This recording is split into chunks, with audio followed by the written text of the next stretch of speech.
제가 궁금한 거는 책을 출간하고 나서 그렇게 힘들게 엉엉 울면서 책을 쓰셨는데 책을 출간하고 나서 조금 달라진 점이 있으셨는지 좀 그게 궁금해요. 예, 우선은 저에게 그 작가라는 닉네임이 작가라는 직업이 하나 더 생긴 게 되게 즐거웠고 또 자랑스러웠습니다. 예, 그래서 어릴 적에 그런 이제 그 책방에 책을 사러 가서 책을 이제 고르면서 이 책꽂이 특히 교보문고에 내 책이 꽂혀 있었으면 좋겠다라는 그런 꿈을 꿨었는데 이 모비책을 쓰고 나서 제 책이 교보문고에 꽂혀 있었습니다. 네, 그래서 그래서 그때 굉장히 즐거웠고 또 제 프로필에 또 제가 쓴 책을 쓸 수 있는 그 란에 자신 있게 이 책 제목을 쓸 때 굉장히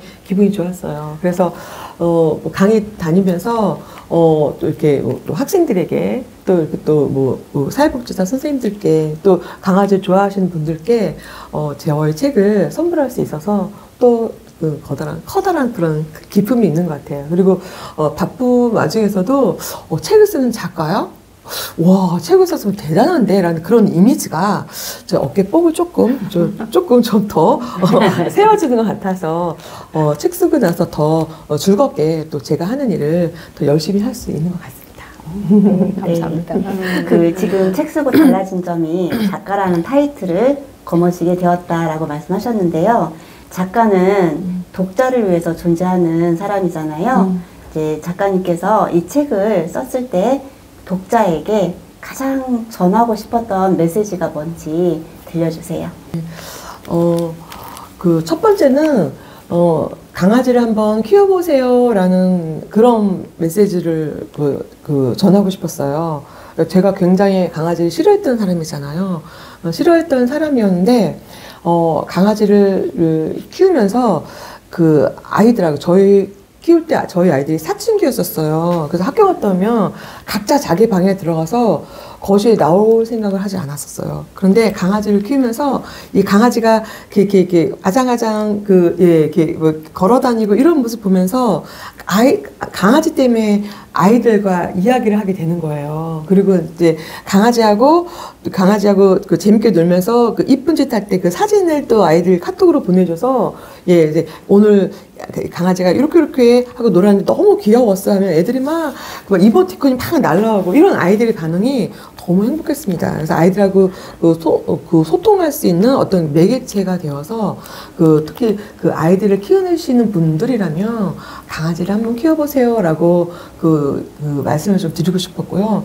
또 저 또한 우리가 사람이 강아지를 사랑한다라고 하는데 저는 물론 사랑은 하지만 내가 강아지에게 사랑을 받고 있구나라는 그런 생각이 들 때 참 행복했었어요. 이제 소파에 앉아서 이렇게 텔레비 보고 있으면 강아지가 제 옆에 폴짝 뛰어 올라와서 딱 앉는데 그냥 앉아 있지 않아요. 꼭 엉덩이 하나를 붙이고 앉아 있든지 안 그러면 저의 다리를 베고 누워 있든지 막 그래요. 그래서 그런 강아지 행동을 보면서 사랑을 배웠습니다. 제가 저희 남편이 소파 옆에 앉잖아요. 그럼 제가 이렇게 살을 붙이나요? 작가님들 어떠세요? 남편이랑 나란히 소파에 앉았을 때 살 붙이고 앉나요? 옆에 안 앉아요. 예. 그런데 이렇게 하면 나도 내 남편에게 사랑을 좀 받을 수 있지 않을까 싶어서 강아지한테 배워서 이렇게 앉으면 괜히 다리에 손이라도 하나 올리고 자꾸 뭔가 이렇게 북치고 막 그러려고 그리고 괜히 이유 없이 한번 남편 다리 베고 한번 누워도 보고 이렇게 하면서 남편에게 사랑을 받는 그런 법을 배웠습니다. 예. 두 번째 또 전하고 싶었던 메시지는 강아지 웰다잉이에요. 저도 이제 얘가 희귀병이 몸 안에 있는 혈소판이 감소가 되고 그리고 적혈구가 파괴되는 그런 희귀병이었었어요. 그래서 그 병에 관해서 알아보려고 인터넷을 많이 뒤졌는데 저희 아이와 같은 병을 앓고 있는 그런 견주들이 굉장히 많더라고요. 그런데 이제 그 아이들을 고치려고 막 대출도 받고 뭐 이렇게 몇천만 원씩 힘들게 정말 이렇게 병원비를 마련하는 그런 분들을 봤거든요. 그런데 저희 강아지도 물론 이제 그 고치느라고 돈은 많이 들었지만 제가 이제 저희 강아지 마지막을 바라보면서 얘를 고치기 위해서 계속 이제 그 강아지도 중환자실이라는 것이 있어요. 그러면은 그 중환자실 입원시켜서 먼발치에서 이제 강아지가 저를 보면 막 흥분을 하니까 꺼내달라고. 그래서 먼발치에서 이렇게 보면 그 보미가 그 병실 안에서 계속 엄마가 언제 오나 찾는 게 느껴져요. 계속 문만 바라보고 있거든요. 그러니까 그 강아지, 우리 사람의 마음은 물론 이제 고치기 위해서 그런 건데, 정말 그 강아지가, 아무리 치료를 해도, 더 이상 치료해도, 회복 가능성이 없다며, 과감하게 연명 의료를 중단하고, 강아지와 마지막 시간을 함께 보내는 시간을 갖는 것이 좋겠다라는 것을 좀 강력하게 주장을 하고 싶었습니다. 그래서 의사와 좀 상담을 해서 더 이상 치료를 해도 소용이 없다라는 그런 의사의 판단이 섰을 때는 우리야 물론 그렇죠. 기적을 바라는 마음으로 그래도 끝까지 더 최선을 다해 봐달라는 그런 간절한 그런 말을 하겠지만 냉정하게 판단해서 더 살 수 없다면 그것이 하루가 되던 이틀이 되던 한 달이 되던 과감하게 결정을 내려서 마지막에 그 강아지도 얼마나 저희 친정아빠도 돌아가시기 일주일 전에 집에 가고 싶다는 말씀을 하셨거든요. 강아지도 그 집에 가서 언니도 보고 싶고 엄마도 보고 싶고 오빠도 보고 싶고 가족들과 함께 그 있고 싶은 마음이 간절할 것 같아서 저는 마음을 강하게 먹고 결단을 내리고 집으로 데리고 왔거든요. 데리고 왔는데 집에 왔더니 집 냄새 맡으면서 애가 막 하였던 아이가 막 혈색이 돌고 살아나는 것 같았어요. 그래서 막 너무너무 막 신나게 막 그날 저녁 밥 짓고 그랬는데 식구들 밥 다 먹는 거 보고 그러고 가더라고요.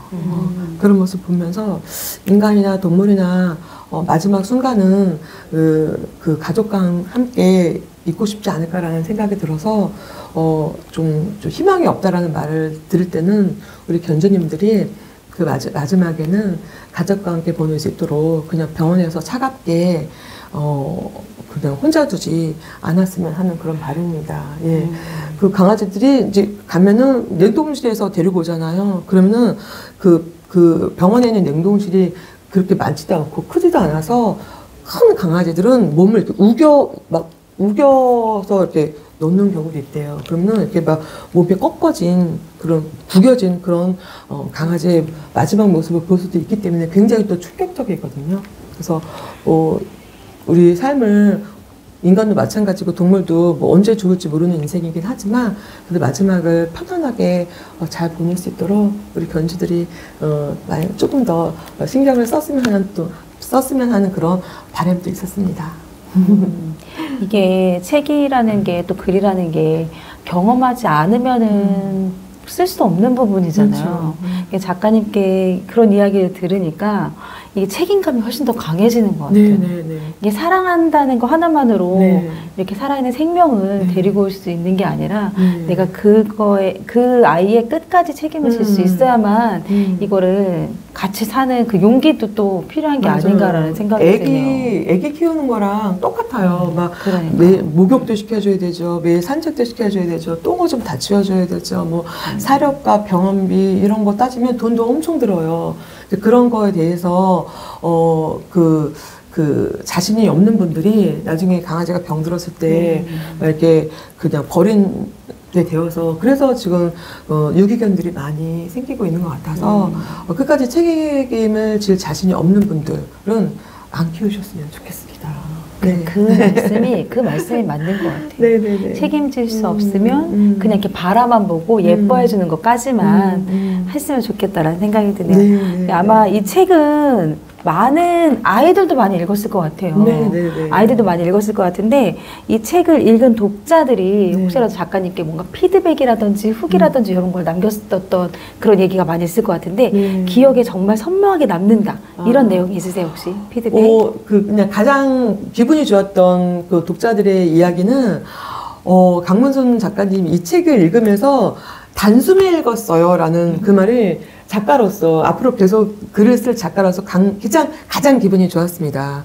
뭐냐면은 그러니까 책을 뭐 읽기 시작했는데 다음 이야기가 궁금해서 계속 읽게 되었다. 예, 그래서 뭐 제 친구 같은 경우에는 전철에서 읽다가 몇 번씩이나 그 내릴 때를 놓쳐서 2번이나 그랬대요. 그래서 한 번에 한숨에 다 읽었다는 그런 말이 굉장히 기분이 좋았고, 또 그 백란현 작가님의 그 제자들이 제 책을 읽고 강아지를 키우면 이런 어려움도 있구나.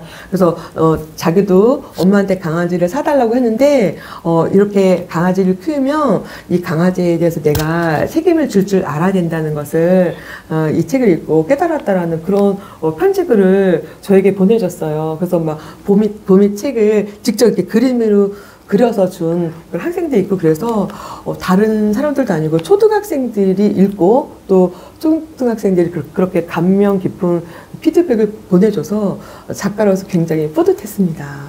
학생들 고마워요. 행복하셨겠어요. 네, 진짜. 굉장히 행복했었어요. 예. 너무 감사하네요. 참 잘했다. 그런 생각이 들었습니다. 네, 네 제가 네. 마지막 질문 드리고 싶은데요. 네. 이렇게 첫 번째 책을 아이들도 읽고 그다음에 이제 어른들도 많이 읽었단 말이에요.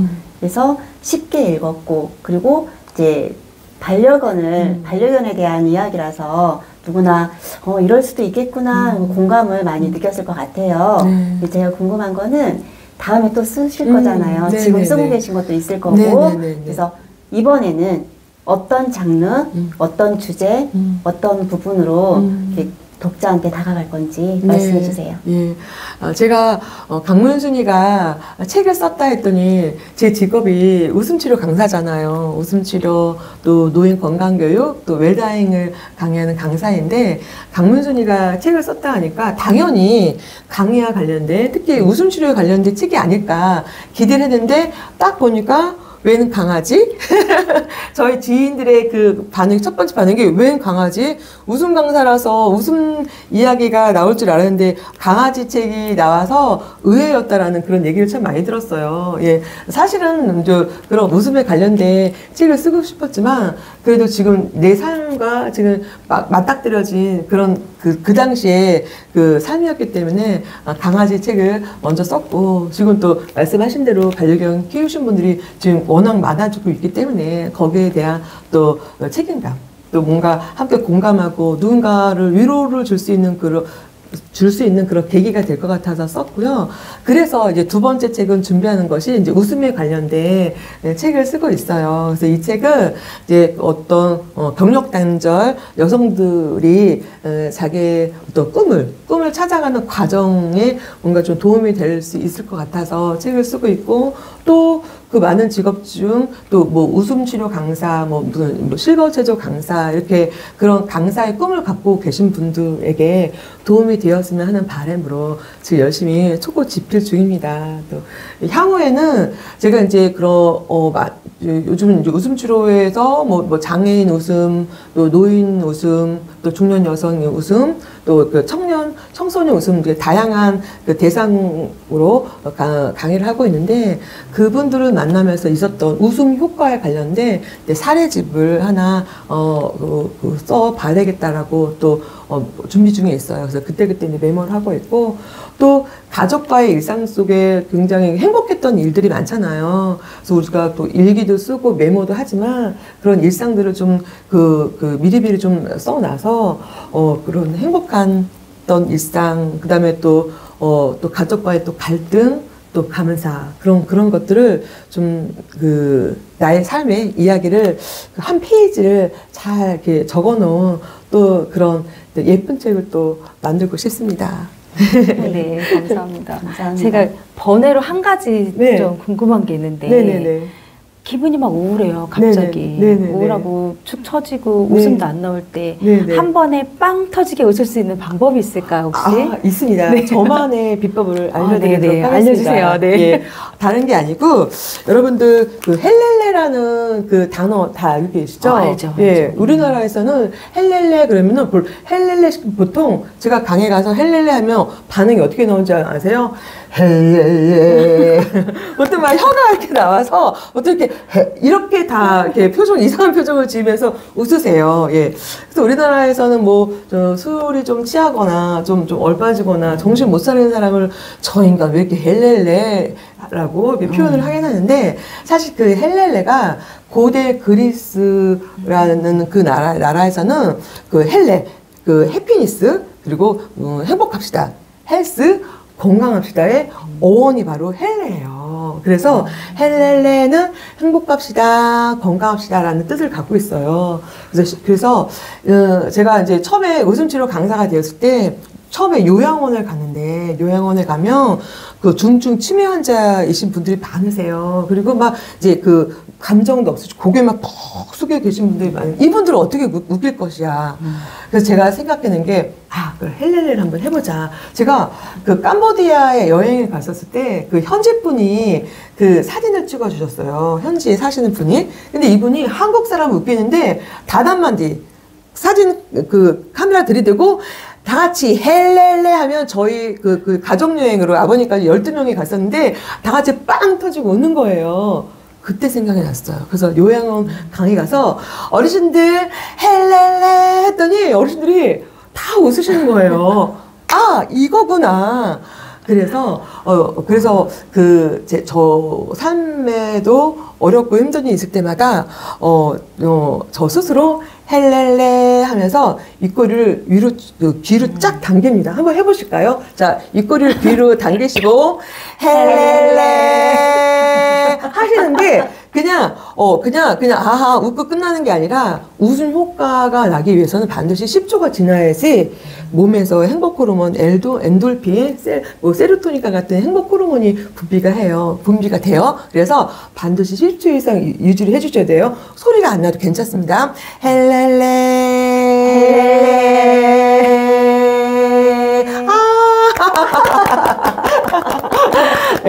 그래서 스트레스 호르몬이 올라올 때 이 헬렐레가 스트레스 호르몬을 꽉 눌러주는 역할을 할 테니까 우리 두 분 작가님께서 일상생활에 뭔가 우울하고 짜증나고 뭐 또 화가 날 때 헬렐레 잠깐만 해주세요. 그러면은 훨씬 기분이 좋아지고 머리가 맑아질 거예요. 강력 추천합니다. 감사합니다. 믿지 않고 헬렐레 하겠습니다.